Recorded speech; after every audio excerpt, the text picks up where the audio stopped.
galit yung F3. Bakit? Kasi nga iniwan ko daw sila kahapon. Actually, nakita ko sila sa jeep. Sumakay ako sa jeep and then nakita ko sila. Gusto ko sanang sabihin sa driver na, Manong driver, pwede po bang antayin yung F3? Kaso nahiya ako kasi ang daming pasahero. So, yung ginawa ko, nag-chat na lang ako. Tapos sabi ni Rex, hindi, sinadya ko daw silang iwan. Bakit? Hindi naman ako ganun, guys. I'm so sorry. Please accept my apology.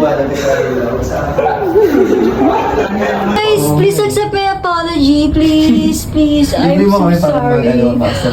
Why it's too hard to accept my apology? It's not my intention, you know.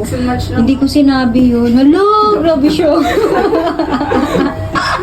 Wala na ngang pera yung wallet ko eh. Ayaw pa rin nila tanggapin yung sorry ko, guys. And